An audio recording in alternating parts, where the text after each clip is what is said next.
Este día vamos a considerar un tema que debe ponernos alerta a todos, porque vamos a hablar sobre el corazón de Judas. Y para entrar de lleno a la reflexión de hoy, vamos a pedir la dirección de nuestro Dios. Padre Santo y bueno, venimos ante tu presencia para abrir tu palabra y para ser confrontados con ella, porque la historia que hoy vamos a considerar fue un suceso muy trágico en la vida de alguien que estuvo cerca, muy cerca de salvarse y finalmente lo perdió todo. Pero ayúdanos, oh Dios, lo rogamos en el nombre de Cristo Jesús. Amén. Amén. El tema de esta semana, Pastor Oniperla, que es guárdense de toda avaricia, creo que llega a un punto en el que cuando consideramos la historia de Judas, ahí se nota por qué es tan importante considerar ese pecado, el de la codicia, como uno de los pecados más peligrosos, porque la historia de Judas definitivamente es una historia impresionantemente trágica, por lo cerca que estuvo de nuestro Señor Jesucristo y por los privilegios que recibió. Pero, pastor, ¿cómo fue el proceso de Judas? ¿Será que fue algo que de repente él tropezó? Porque encontramos en la Biblia una historia, que es la historia cuando María Magdalena, esa historia ya se consideró antes, derrama un frasco carísimo de perfumes a los pies de Jesús, y ahí uno dice, bueno, aquí se quebró Judas, llegó al límite, pero ¿cómo fue ese proceso en el caso de Judas? Bueno, usted usó una palabra, la palabra proceso, y creo yo que describe muy bien lo que sucede cuando un pecado es acariciado en el corazón, pero especialmente el pecado de la codicia, de la avaricia. No importa si estamos aún en la presencia de Jesús, como lo estuvo Judas, es capaz de hacernos tomar las peores decisiones. ¿Sabe que la historia de Judas es una historia que yo creo que debemos reflexionar, porque Judas tenía para más? Él pudo haber sido uno de los más grandes cristianos que siguieron a Jesús. De hecho, me imagino cuando sus padres lo tuvieron a él, le pusieron el nombre Judas, que es el nombre griego de Judá. Es la transliteración de Judá en griego, y Judá significa alabanza, Judas significa celebración, alguien que hay que estar regocijado, alguien notable.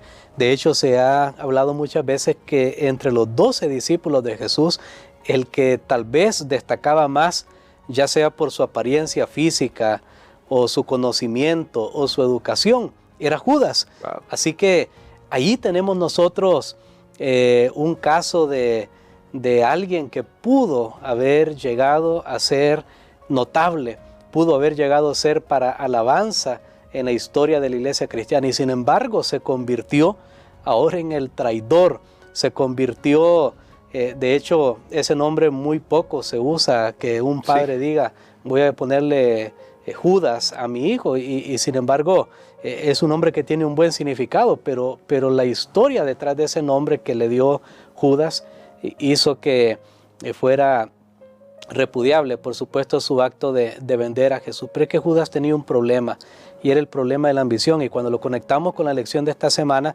que estudiamos al principio, nos damos cuenta que este fue el problema de Lucifer. ¿Cuál fue el problema realmente de Judas? El problema realmente de Judas es que él quería ser el primero. De hecho, la intención de él al vender a Jesús era que Jesús se liberara. Él pensó, él hizo todo un esquema, y él pensó que le iba a salir bien, todo un plan. Y el plan de él era que Jesús fuera entregado, y a pesar de que lo entregaba, le iban a quedar algunas monedas por ahí, y después que fuera entregado, Jesús se iba a liberar. Jesús iba a hacer ahí un acto sorprendente de liberación, y entonces iba a instaurar su reino, y él iba a ser el primero en ese reino. Noten, Judas no estaba pensando ni siquiera, bueno, me conformo ahí con estar cerca, ahí, aunque sea al final de la mesa, como dice el canto de Marcos Vidal, ¿verdad? No importa en qué lugar de la mesa me haga sentar. No, Judas no estaba pensando en eso. Judas estaba pensando para él que en ese reino de Jesús, él iba a ser el primero. Y luego, cuando conectamos con otra historia esta semana, la historia que tenemos de el pecado de Acán, que Acán fue el que ejecutó lo que otros también pensaron. Sabe que Judas no era el único que estaba luchando por un puesto en el círculo de los discípulos de Jesús, pero Judas fue el que ejecutó el plan.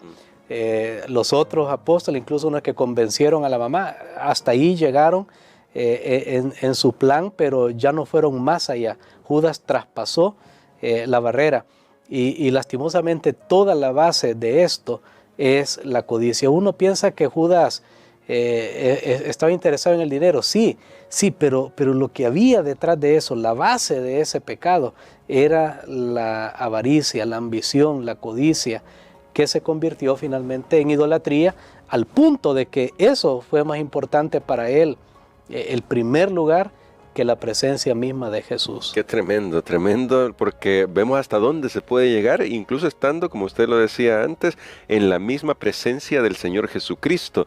Y comentando esto, para todavía dar un poco más de elementos y que nuestro pastor nos ayude a ver algunas ideas de cómo podemos resguardarnos de esto, Ellen G. White escribe en El Deseado de Todas las Gentes una cita, y le recomiendo que lea el capítulo Judas, así se llama ese capítulo, en El Deseado de Todas las Gentes, para ver todo el contexto.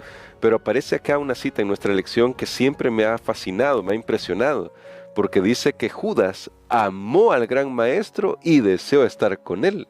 Era sincero, al menos al principio era sincero, sintió un deseo de ser transformado en su carácter y su vida, y quiso experimentarlo relacionándose con Jesús. El Salvador no rechazó a Judas, le dio un lugar entre los 12, le confió realizar la obra de un evangelista, lo dotó de poder para sanar a los enfermos y expulsar los demonios. Pero Judas no llegó al punto de entregarse por entero a Cristo. Y entonces, pastor, ¿cómo es que la codicia nos ciega tanto que nos impide llegar a hacer la entrega? Y en cambio, como ya lo vimos en la semana, lo que hace la codicia es que nosotros racionalicemos que lo que estamos haciendo no está mal, y de todas maneras es lo que deberíamos hacer.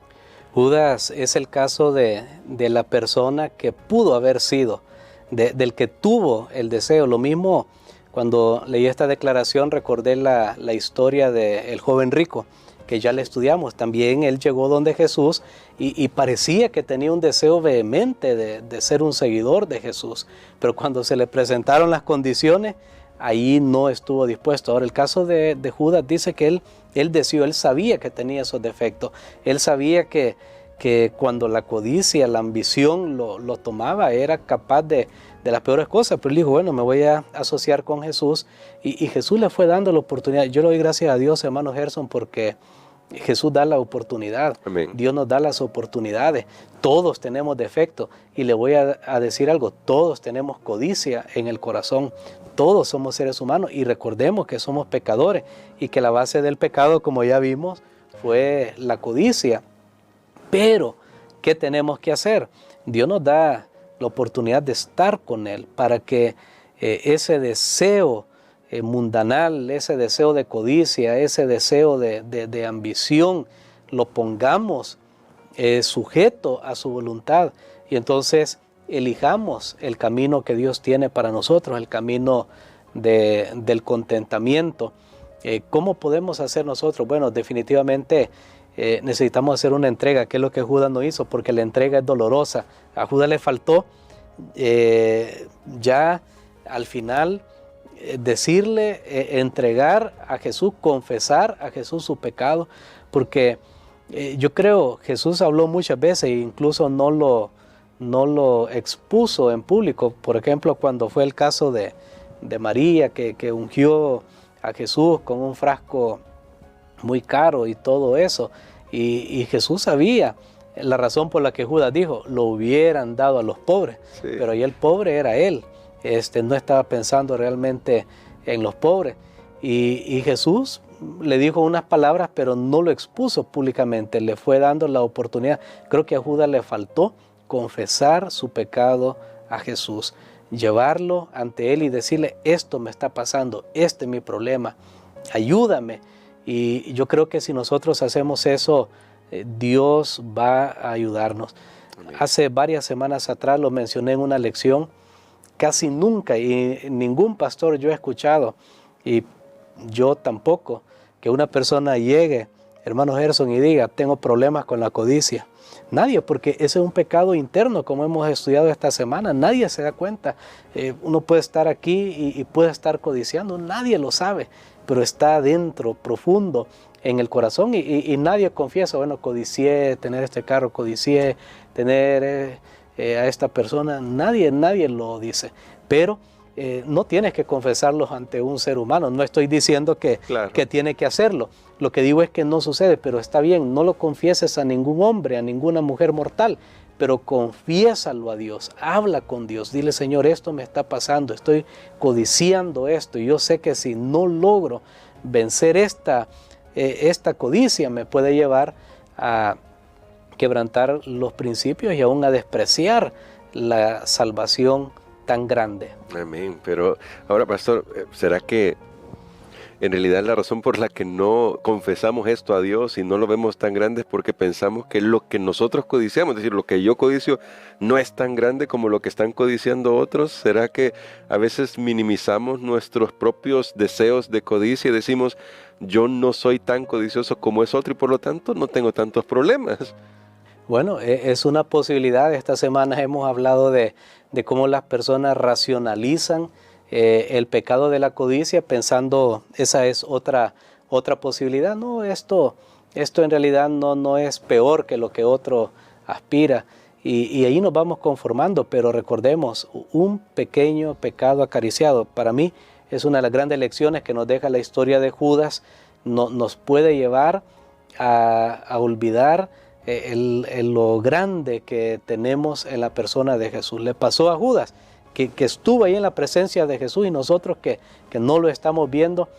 ¿Cuántas veces la avaricia, la codicia puede llevarnos a traicionar a nuestro querido Maestro? Y ni siquiera tal vez estamos pensando en algo tan grande, pero el pecado de la codicia se arraiga en el corazón y es al final una negación de la presencia de Dios en nuestras vidas. Y por eso, pastor, quisiera que en esta lección, luego de haber reflexionado en la historia de Judas, ore por nosotros para que podamos analizar qué es lo que hay en nuestro corazón, qué es lo que está pasando en nuestra vida, y si nos damos cuenta que hemos acariciado por mucho tiempo un pecado, hoy le pidamos al Señor que nos ayude. Es el momento, cada uno personalmente puede hacerlo, y con la oración de nuestro pastor podemos ahí hacer nuestra propia confesión delante de nuestro Dios.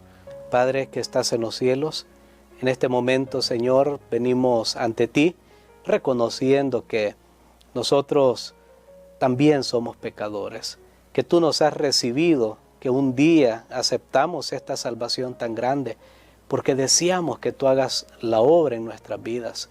Pero también sabemos, Señor, que pueden haber situaciones en nuestras vidas que nos apartan de ti, y que si no tomamos una decisión definitiva de vencer esos pecados, terminarán haciendo una destrucción de todo buen propósito que tengamos.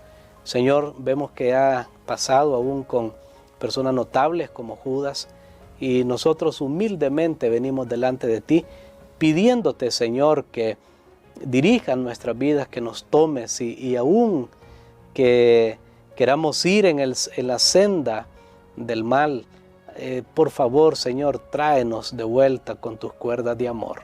Lo pedimos en el nombre de Jesús. Amén.